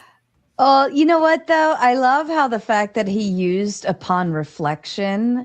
Almost, I don't know if he meant the pun in there, but obviously, when you look into water, you have a reflection. That's icy cold. Yeah. Mars is going to be a big dud. Shout out to you, Fourth Wiseman. Thank you so kindly. You guys crack me up. So to the point, like we can look at it from the historical perspective. One, the upfront cost tends to be super expensive. And so, like for instance, not throwing this too far political, but when we saw pressures for minimum wage increasing, and like you saw a lot of places like $15 an hour, $20 an hour, you actually saw automation come in because it was cheaper to pay the robots than it was to pay a human. Right. So there is a definite cost hurdle that you have to overcome in order to make that happen. But I will agree with you, as costs come down, that will tend to happen. But the reality is we've seen this forever, right? Like, who digs ditches anymore? You get a backhoe. Right, you get cement trucks. You get, like, we see automation. I was always never saw you because, like, back in the days, there was a chess match between the world chess champion and a computer, and he won the first round, but then they came back with a different machine, and the machine beat him the second round. And everybody's like, "Oh my God, this is the end of humanity. Computers can think, and we're all doomed." And blah blah blah blah blah. And the reality is that machines have beaten humans on 1,000 things way before this. So what makes this so special, right? Like, because once we take over the position, like let's say Clay running the backhoe, and we have instead a robot who has not only who is running the backhoe, but already planned the entire blueprint that it was going to work, and did all of and it's just that robot. Then we have Clay, who's now trying to figure out where he finds work. And the company, they don't care about you. They're going to care about bottom line. And ultimately, they're not going to worry about it until it's a point where almost every job is taken over by a robot. But I mean, they're talking about restaurants. They're talking about stores. Sure. We had self-checkout. Good. Sure. Okay, their secretary is no longer a job. Typist is no longer a job. Correct. Those are low-level jobs that should be filled by humans. We should be using robots to do more complicated jobs, more complicated, high-skilled jobs instead of the low-skilled jobs. So where did all the secretaries go? Unfortunately, The they're being robot replaced with took over. AI, and then that's what the sad part is. That if we don't tool our society to figure out how to feed those secretaries once the robots take over everything, what are we going to do? This happened long before AI. Like the secretary job was lost in the 80s or the 90s, right? This was way before AI. The typist, right? Like who's a It was actually 80s. It was because of computer and being able to have data entry centers, which were humans that were entering the data. So yeah, it was basically a humanized computer. But that's where we are now, is that we don't need even those data centers. file cabinet clerk anymore. These jobs went away through automation. Well, not necessarily. It still turns into electronic filing. I mean, I worked operations, and it's a very, like, in terms of, like, I restructured our entire company just based on our organization and our processes and our SOPs and everything, start to finish, from the minute a client calls us to if the client dies or leaves the company, like onboarding, offboarding, filing systems, and completely reconfigured through SharePoint and what file systems they're using and how they coordinate with automation processes and so on and so forth. You need somebody who can do that, but you also need them to be able to teach the others how to use it, right? And how it to implement, and you have to keep things, But there's nobody manning filing cabinets, and there's nobody typing. Like that's the whole point that I'm trying to make, is that all the automation tools come up, people find new ways to use that automation. It's innovative. And better things. They do bigger and better things. I like so my dad served a long time in the military, and then he did some contracting, and then in his last years of contracting as dispersing clerk, the guy came in and was telling him he had to get rid of all his books, all the tax codes and all that shit. And he said, well, I just can't do that because, the obvious reason. He said, well, that's what we're doing. And you're going to have to get rid of the books. They can't be in here. It's just taking up space. And my dad's logic was just priceless. The guy's sitting there like, you're going to have to get rid of them because it's all on the computer. And my dad reached over, pulled the plug out, and sat there. Okay, you want me to get rid of the books, huh? And then the guy's like, okay, I get your point.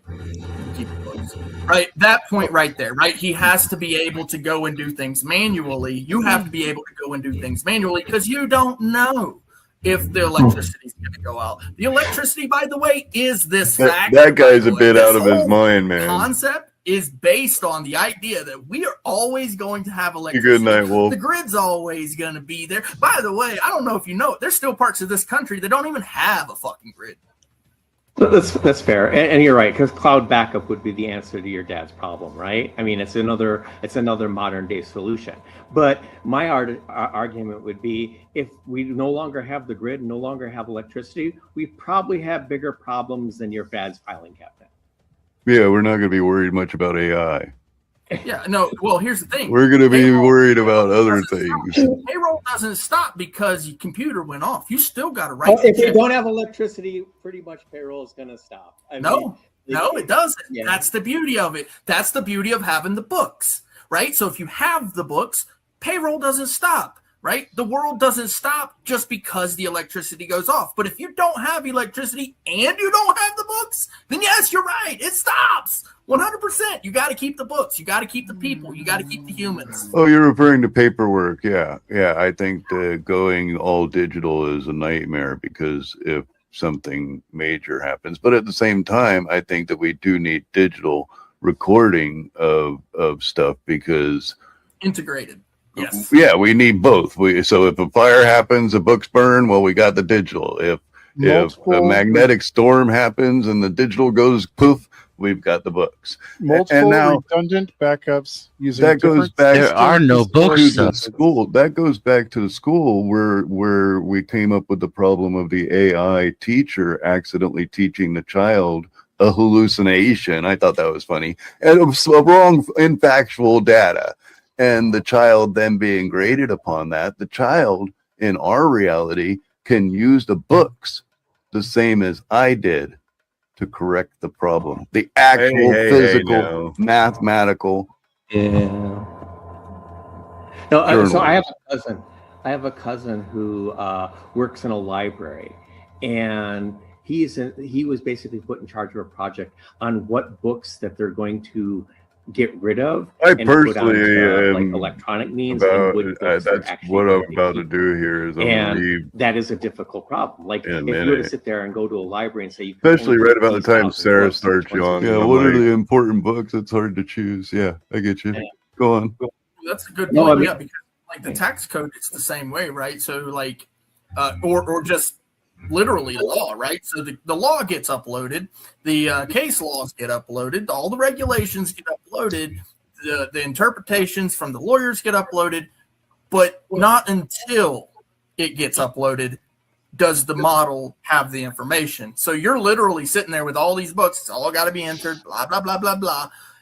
And until you actually enter the information in, it's not there. You know, this is Well, up until the creation of AI, we used data entry pools. Individuals like you, me, and Clay, and whoever that's too stupid to do anything, and we use them to enter in checkboxes, data entry, and to fill the data where it needs to be. That was up until AI. That's actually a great evidence that thousands I and believe thousands she's of had people the who were background for a just while. She just working changed her for the lighting. minimalist, the She did minimum have, wage, another background. just She's doing had this a one for job, while. clicking a button on a computer all day long. It looks like Those just some people's sort of job are being removed.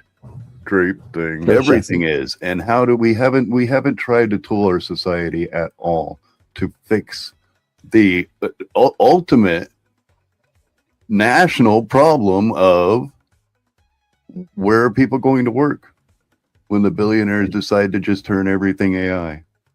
I think work inefficiently instead.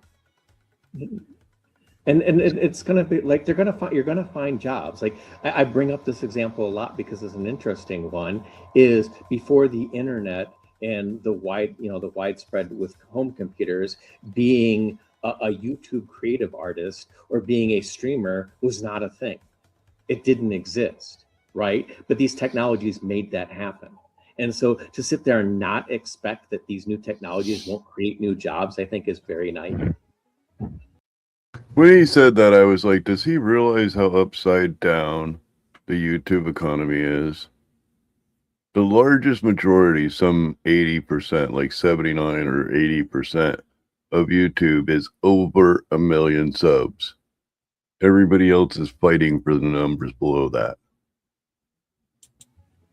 Jobs are not the end all be all of human existence.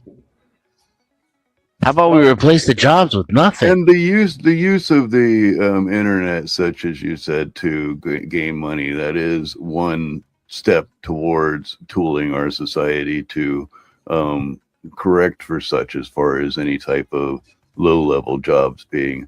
But even that turns into so have you looked at the YouTube stats on how channels work out?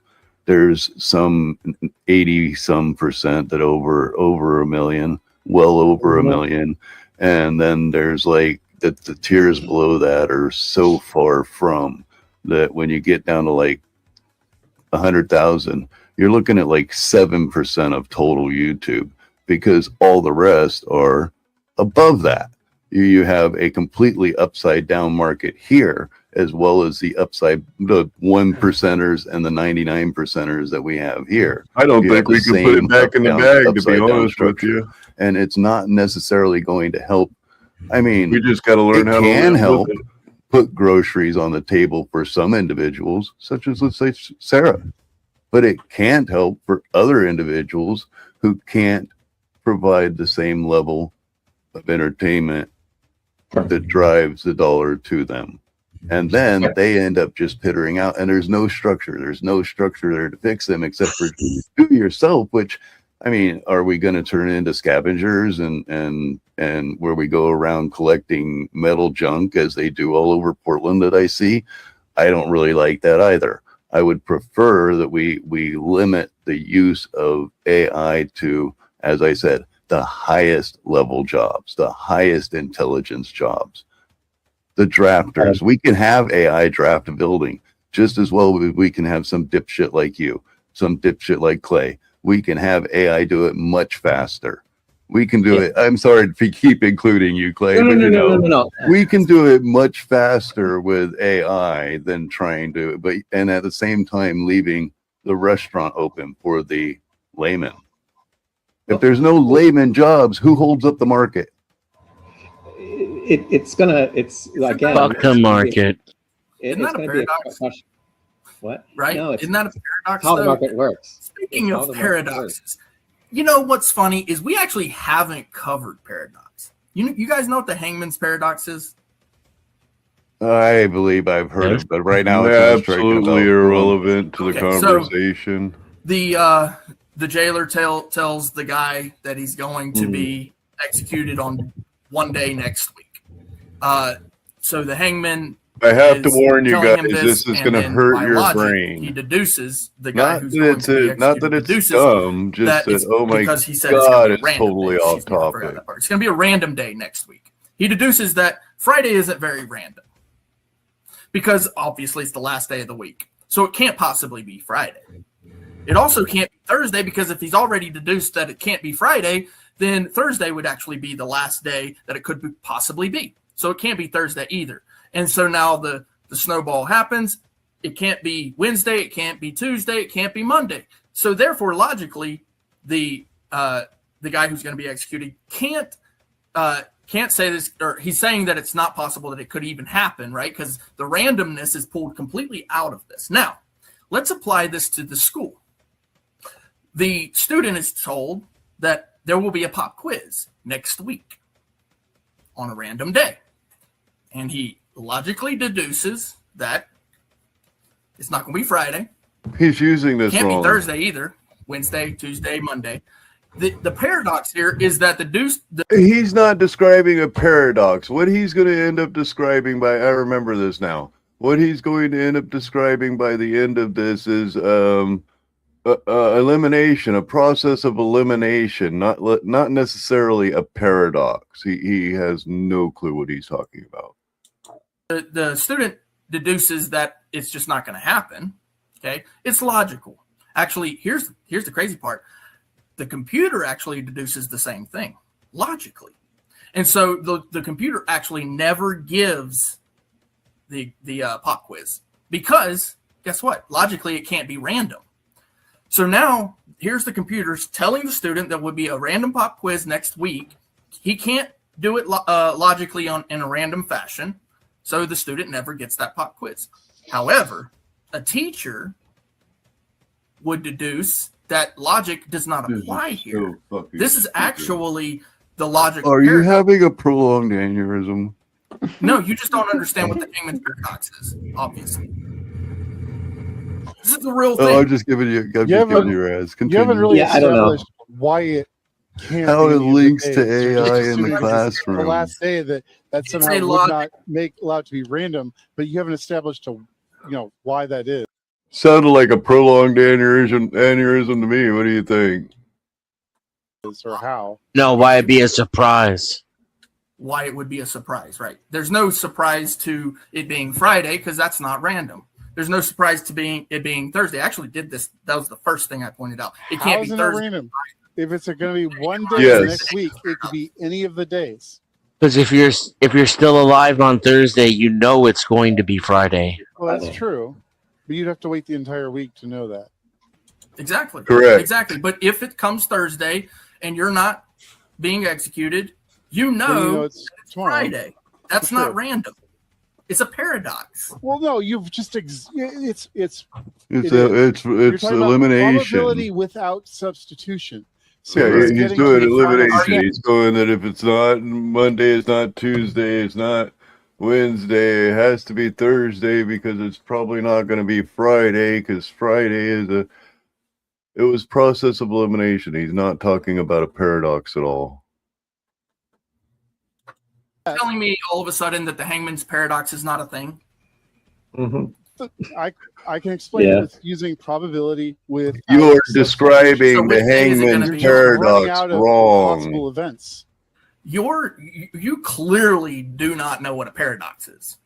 Well, you don't have one here. I can solve it. I just did. Okay, go ahead. No, no, Yeah, go ahead. no, I just did. Literally a thing. No. Hangman's paradox is a thing. Without all that. So it can be random on what, let's say it's a Friday that he says this. The quiz is going to be next week, right? Because it wouldn't be fair to say on the Monday it's going to be sometime this week, or is that a possibility? Right? Is it where the randomness is not on the day that he tells the test? Randomness means that you cannot predict. Sure, right. It's a surprise. So what he's saying, so let's say he makes that statement on the Friday before the week where that random test would happen. On that Friday, it can be random. But not on Thursday. Sure, but he didn't say it would be random on Thursday. You He can said it would be predict it random on on Thursday. Friday. That means No, it's a paradox. you can't predict it on Thursday. Would you assume that it might be completely illogical to try to predict a day when the teacher says it's random and it can be any day? No, that's not the It's not random. It has to be a surprise. Yeah, it has to be a surprise. Because you only have like 7 possible. There's a difference between being random and being a surprise. Well, and I No don't buy the kidding. first- It's no joke. Freaking retarded. And I don't normally say that our argument is retarded, but I'm here saying it now. It is retarded to try to figure out what day it is when your teacher says it's a random day. Prepare for the next day because you don't know if it's going to be tomorrow or any random day. That's the whole idea of freaking random. Trying to guess is just driving yourself nuts when you probably should be spending some time studying instead of trying to guess what day the random day is. It's completely illogical to try to guess what the random day is. Connection either, like the when you're Yeah, trying to because cite paradox. the- It's like he does it on Thursday. The selection was made ahead of time. Logical deduction, sir. Well, but no, I get that, but you haven't proven n+1. And what I'm I mean by that is on Thursday. Oh, if I it have happens no that clue. day, That's it's a complete guys. surprise. It's not a complete Right? surprise. How could you have predicted it was Thursday? Because it wasn't Wednesday? Because Wednesday. Because it couldn't possibly be Friday. It couldn't possibly be Friday. Come over Saturday and we'll have That a makes Sunday. Thursday your next Friday. The fourth Wiseman says with the Big Ten, AI will never, ever, ever replace me. It'll never replace you either. The human brain will always be At more this point, my powerful. brain's Stop about being mush, and I'm pessimistic thinking, about yep, it. You'll I be should probably go soon. fine. Just use your brain. Otherwise, you'll lose it. Any thoughts, gentlemen? 100% I agree. And that's easy to say. There'll be plenty of people who will suffer the attrition, and there'll be lower class people with less skilled abilities who maybe don't have the same brain power as the fourth Wiseman does. I think it might create another separation of class.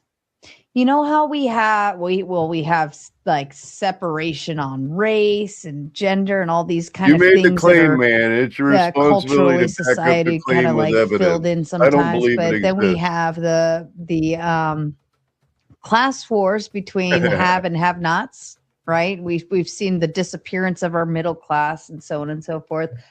But now this will be a matter of, like IQ separation. There'll be a very clear separation between people who need AI to do shit. Oh and my people God, who the AI don't. hallucinates. He actually his touched stuff on that when down he your said throat. that there would be like human super teachers that would be like superstars. Hallucinations, I believe how he described it. And then that would be only available I don't know why they chose the word hallucinate during. I don't know if it was during the debate or after the debate. I don't believe it was used in the debate. It was after the debate. Somebody used the word hallucination to describe AI fucking up. I don't know why they chose the word hallucination, but I kind of find it amusing. Oh, it just hallucinated. No, it fucked up. It gave me the wrong answer. Available to the upper class, so it would ultimately in our education system force a class. If you wanted your kid taught by a human, then you would pay the high price of the human teacher. And he was only advocating for K through 12, right? Like he specifically said college was a completely different level, and trade schools, right? But that was the whole point behind, you can't have AI teach you how to set an IV, right? That requires physical and tactile things. Really, that's not something you, and same thing with the trades, like, you know, building an engine, you might be able to watch a computer on how to build it, but you need somebody there to help you move the things around and put things where they need to go. Tom can attest, he can see me. There has An AI could been instruct you multiple how. moments through this that my Chiltons did pretty good. It has been in my teaching palm. people How to Where work. the models do well today I have is quite with literally setting hit up at one drills, point been leaning tests, my giving head live against feedback to the the wall. teacher and the student, like where their areas are weak and where they're strong. Again, which could be super useful. You could see kind of like, and you could even make like a heat map of the whole classroom and see like who's struggling the most where, and see if there's some sort of trend and try and solve it.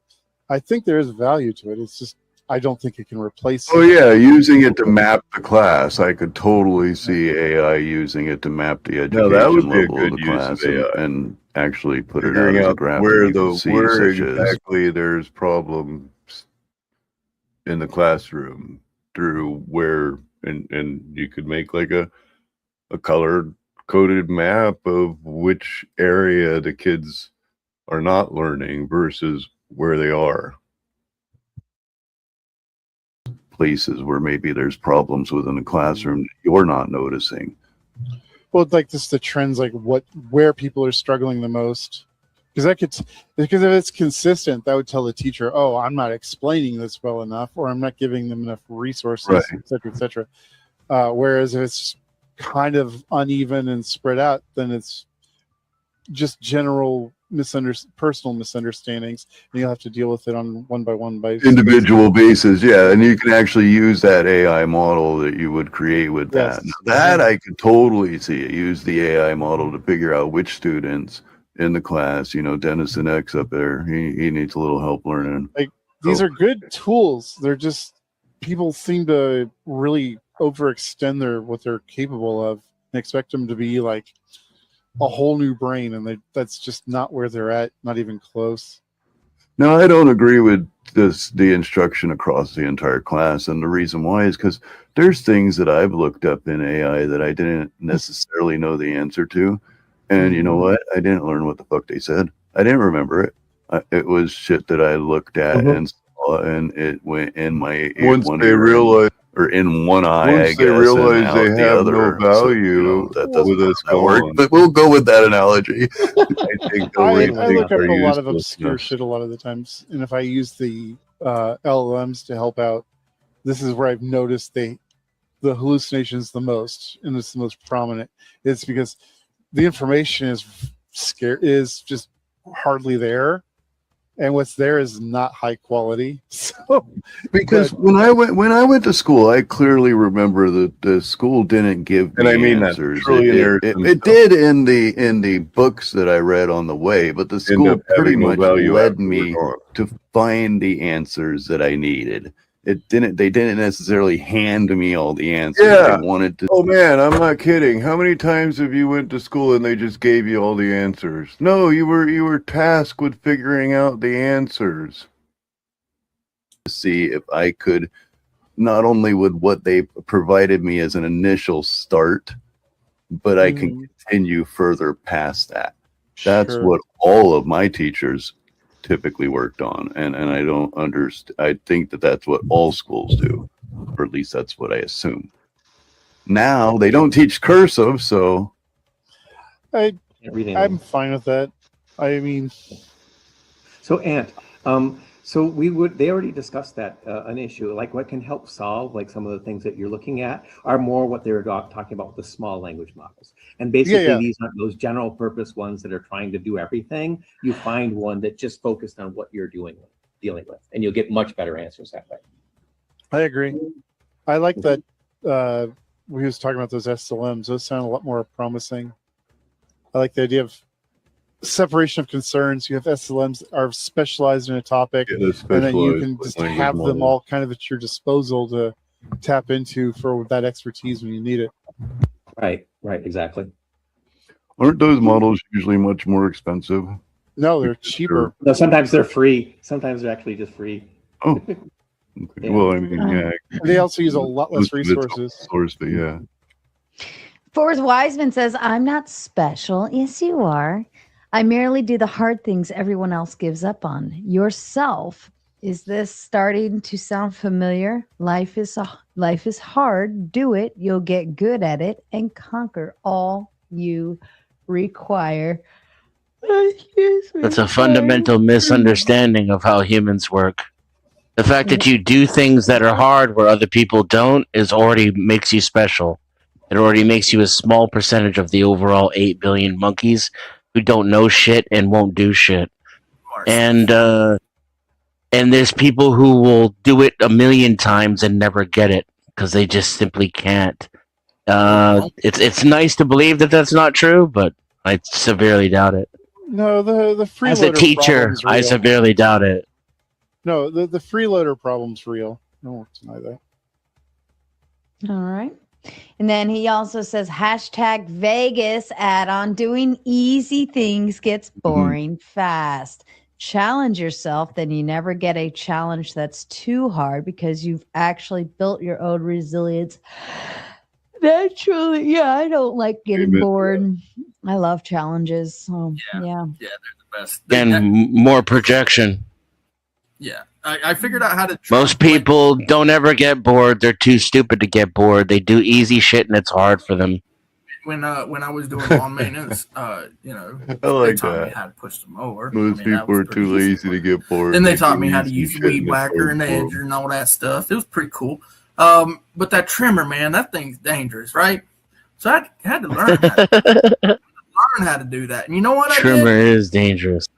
It is. It actually very much is. Look, okay, that thing doesn't work right. No mo. Time says annoying that it is people either 10 years older or 10 years or younger than me gobbling LLM info as facts. Stop, please. Happy 37 in 3 days. Happy birthday. So, Clay, I thought I'd let you know that you're not supposed to put your thumb in the trimmer. Yeah, well, things happen. But, I did finally learn how to do it. You just fucking do it. Like, that's how you do it. You just fucking do it, okay? Jesus. Like, just do it. There's people who learn how to do it without losing a thumb. Right. As hard as that may seem. And some people do it without losing a penis. I'm trying to figure out for what logical. If you got your penis there, you got some weird fetishes. Don't kink shame me. I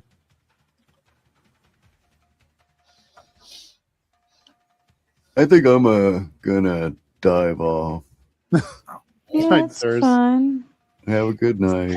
It's a good night, sirs. We love you. It's kind of a weird night. It's Tuesday. It's not my normal night. Ben was doing his Uncle Ted Talks. So that. Yeah, we'll go ahead and pull it off there. Anyway, that was a lot of fun, guys. What'd you guys think? Do you guys want AI teachers in the school? I mean, I guess I don't really have to worry much about it. I'm not in school.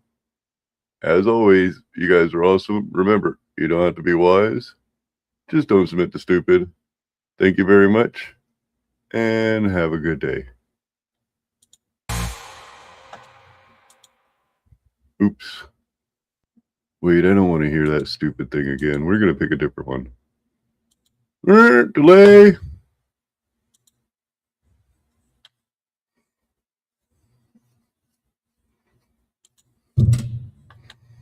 Do. Yeah, I didn't like that one too much.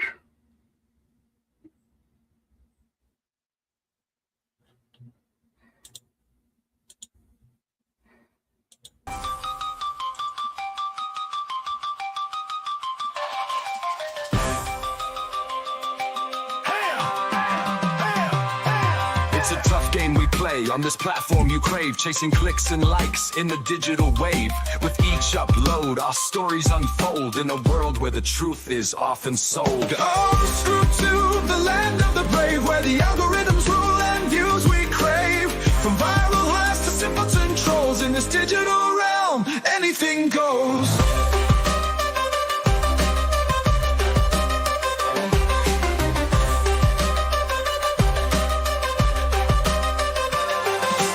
Friendships tested in the quest for fame.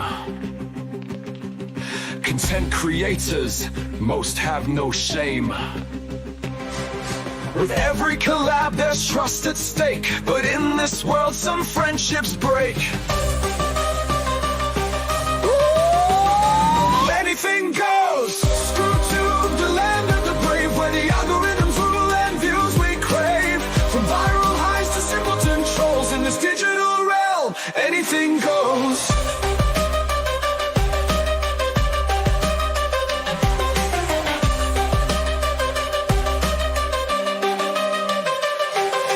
Crafting tales of truth, some of deceit.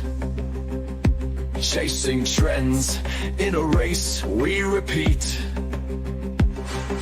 The pressure mounts as views decline in the search for truth. Where do we draw the line?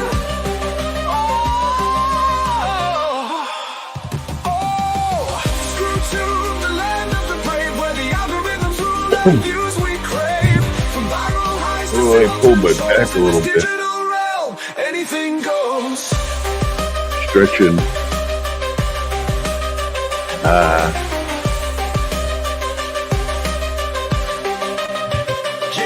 Fabricating evidence just for the views. A double-edged sword in the news we choose. The line between real and fake is thin as the audience questions what lies within. Oh, screw to the land of the brave, where the algorithms rule and views we crave. From viral highs to simpleton trolls, in this digital realm, anything goes.